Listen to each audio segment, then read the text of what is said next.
Hi friends, welcome back to my channel. ನಾನು ನಿಮ್ಮ ರಚನಾ ಮಾತಾಡ್ತಾ ಇರೋದು. ಫ್ರೆಂಡ್ಸ್, ಇವತ್ತಿನ ವಿಡಿಯೋದಲ್ಲಿ ಹೂಕೋಸು, ಆಲೂಗಡ್ಡೆ, ಕಡಲೆಕಾಳು, ಬಟಾಣಿ ಹಾಕಿ ಹೇಗೆ ಸಾಂಬಾರು ಮಾಡೋದು ಅಂತ ಹೇಳಿ ತೋರಿಸ್ಕೊಡ್ತಾ ಇದ್ದೀನಿ. ಆಲ್ಮೋಸ್ಟ್ ಎಲ್ಲರ ಮನೆಯಲ್ಲೂ ಮಾಡೇ ಮಾಡ್ತೀರಾ, ಆದರೆ ನಾನು ಇಲ್ಲಿ ನಮ್ಮ ಮನೆಯಲ್ಲಿ ಹೇಗೆ ಮಾಡೋದು ಅಂತ ಹೇಳಿ ಒಂದು ಪುಟ್ಟದಾಗಿ ಒಂದು ವಿಡಿಯೋ ಮಾಡಿದ್ದೀನಿ ನೋಡಿ. ಮೊದಲಿಗೆ ಹಿಂದಿನ ದಿನ ರಾತ್ರಿನೇ ನಾನು ಕಡಲೆಕಾಳು ಹಾಗೆ ಬಟಾಣಿ ಎರಡನ್ನು ನೆನೆಸಿಟ್ಕೊಂಡಿದ್ದೆ. ಆಲ್ಮೋಸ್ಟ್ 6 to 8 hours ಅದು ನೆನಿಬೇಕಾಗುತ್ತೆ. ಹಾಗಾಗಿ ಹಿಂದಿನ ದಿನ ರಾತ್ರಿನೇ ನೆನೆಸಿಟ್ಕೊಂಡಿದ್ದೆ.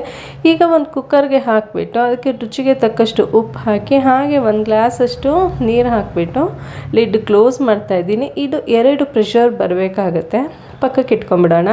ಇದು ಪ್ರೆಷರ್ ಬರೋ ಅಷ್ಟೊತ್ತಿಗೆ ಮಸಾಲೆ ರೆಡಿ ಮಾಡ್ಕೊತಾ ಇದ್ದೀನಿ ನೋಡಿ. ಇಲ್ಲೊಂದು ಮಿಕ್ಸಿ ಜಾರ್ ತೊಗೊಂಡು ಇದಕ್ಕೆ ಒಂದು ದಪ್ಪ ಬೆಳ್ಳುಳ್ಳಿ ಗೆಡ್ಡೆ, ಹಾಗೆ 2 ಇಂಚಷ್ಟು ಶುಂಠಿ, ಒಂದು ಮೀಡಿಯಮ್ ಸೈಜ್ ಈರುಳ್ಳಿ, ಹಾಗೆ ಒಂದು ಆ್ಯಪಲ್ ಟೊಮೆಟೊ ಆದರೂ ಸರಿ, ನಾಟಿ ಟೊಮೆಟೊ ಆದರೂ ಸರಿ ಹಾಕ್ಕೊಬೇಕಾಗುತ್ತೆ. ಸ್ವಲ್ಪ ಒಂದು 10 ಎಲೆ ಪುದೀನ, ಹಾಗೆ ಸ್ವಲ್ಪ ಕೊತ್ತಂಬರಿ ಸೊಪ್ಪು ಕೂಡ ಹಾಕ್ಕೊತಾ ಇದ್ದೀನಿ. 1 ಕಪ್ಪು ತೆಂಗಿನಕಾಯಿ ತುರಿ ಹಾಕ್ಕೊಂಡಿದ್ದೀನಿ. ಹಾಗೆ ಮನೆಯಲ್ಲೇ ಮಾಡಿರುವಂತಹ ಸಾಂಬಾರು ಪೌಡರ್ ಆದರೂ ಸರಿ, ಇಲ್ಲ ಧನಿಯಾ ಪುಡಿ, ಮೆಣಸಿನ್ಕಾಯಿ ಪುಡಿ ಇದ್ದರೆ ಅದನ್ನು ಅದಾದರೂ ಸರಿ, ಯಾವುದಾದ್ರೂ ಹಾಕ್ಕೊಬೋದು. ನಾನಿಲ್ಲಿ ಸಾಂಬಾರು ಪೌಡರ್ ಹಾಕ್ಕೊತಾ ಇದ್ದೀನಿ. ನಾವು ಯಾವ ಕ್ವಾಂಟಿಟಿಗೆ ಮಾಡ್ತೀವೋ ಆ ಕ್ವಾಂಟಿಟಿಗೆ ನೋಡ್ಕೊಂಡು ಇದೆಲ್ಲದನ್ನು ಒಂದು ಫೈನ್ ಪೇಸ್ಟ್ ಮಾಡ್ಕೊಂಬಂದ್ಬಿಡೋಣ ನೋಡಿ. ಯಾವ ರೀತಿ ಪೇಸ್ಟ್ ಆಗಿದೆ ಅಂತ ಹೇಳಿಬಿಟ್ಟು ಈ ರೀತಿ ಚೆನ್ನಾಗಿ ನುಣ್ಣಗೆ ರುಬ್ಬಿದ ಮೇಲೆ ಪಕ್ಕಕ್ಕೆ ಇಟ್ಕೊಂಡ್ಬಿಟ್ಟು ಇವಾಗ ನಾನಿಲ್ಲಿ ಹೂಕೋಸನ್ನ ಕಟ್ ಮಾಡ್ಕೊತಾ ಇದ್ದೀನಿ. ಹೂಕೋಸನ್ನ ನಾವು ಯಾವ ಸೈಜಲ್ಲಿ ಕಟ್ ಮಾಡ್ಕೊಬೇಕು ಅಂತಂತಂದರೆ ಸಣ್ಣದಾಗಿ, ತುಂಬ ಸಣ್ಣದಾಗೂ ಮಾಡ್ಕೊಬಾರ್ದು, ತುಂಬ ದಪ್ಪದಾಗೂ ಮಾಡ್ಕೊಬಾರ್ದು. ನಮಗೆ ಸಾಂಬಾರಿಗೆ ಇದು ನಾನು ಮಾಡ್ತಾ ಇರೋವಂಥದ್ದು ಬಂದು ಪೂರಿಗೆ ಕಾಂಬಿನೇಷನ್ ಆಗಿ ಮಾಡ್ತಾಯಿದ್ದೀನಿ. ಹಾಗಾಗಿ ಸ್ವಲ್ಪ ಮೀಡಿಯಮ್ ಸೈಜಲ್ಲಿದ್ದರೆ ಚೆನ್ನಾಗಿರುತ್ತೆ, ಅದು ಪೂರಿ ಜೊತೆಗೆ ತಿನ್ನೋಕ್ಕೆ ಅಂತಂತ ಹೇಳ್ಬಿಟ್ಟು ಈ ಸೈಜಲ್ಲಿ ನಾನಿಲ್ಲಿ ಎಲ್ಲದನ್ನು ಕಟ್ ಮಾಡ್ಕೊತಾ ಇದ್ದೀನಿ. ಹಾಗೆ ಪಕ್ಕದಲ್ಲಿ ಸ್ವಲ್ಪ ಬಿಸಿನೀರು ಕೂಡ ಇಟ್ಕೊಂಡಿದ್ದೀನಿ. ಅದಕ್ಕೆ ಒಂದು ಸ್ವಲ್ಪ ಅರಿಶಿನ ಹಾಗೆ ಕಲ್ಲುಪ್ಪು ಹಾಕಿಬಿಟ್ಟು ನೋಡಿ, ಈ ರೀತಿ ಈ ಸೈಜಲ್ಲಿ ಕಟ್ ಮಾಡಿ ಆದಮೇಲೆ ಇದೆಲ್ಲದನ್ನು ನಾನಿಲ್ಲಿ ನೀರೊಳಗೆ ಹಾಕಿ ಒಂದು 10 ನಿಮಿಷ ಹಾಗೆ ಬಿಟ್ಬಿಡ್ತೀನಿ. ಕುದಿಯೋ ನೀರೊಳಗೆ ಹಾಕ್ಬಿಟ್ಟು ಈ ರೀತಿ ಮಾಡಬೇಕಾಗುತ್ತೆ ಹೂಕೋಸನ್ನ ಯಾವಾಗಲೂ.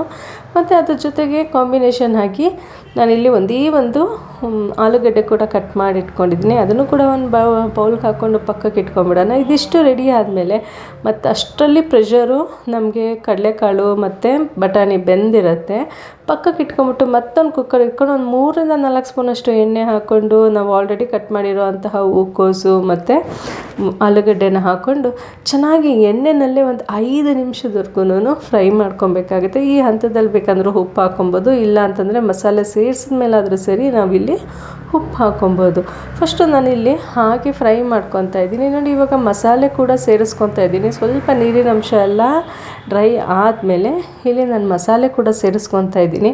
ಮಸಾಲೆ ಸೇರಿಸ್ಕೊಂಡಾದಮೇಲೆ ಮಿಕ್ಸಿ ಜಾರ್ ತೊಳೆದಿರೋಂತಹ ನೀರು ಸ್ವಲ್ಪ ನೀರು ಹಾಕ್ಕೊಂಡು ಮತ್ತು ಇದನ್ನು ಉಪ್ಪು ಖಾರ ಎಲ್ಲ ಹಿಡಿಬೇಕು. ಹಾಗೆ ಸ್ವಲ್ಪ ನೀರಿನ ಅಂಶ ಹೋಗೋವರೆಗೂ ನಾವು ಇದೇ ರೀತಿ ಫ್ರೈ ಮಾಡ್ಕೊಬೇಕಾಗತ್ತೆ.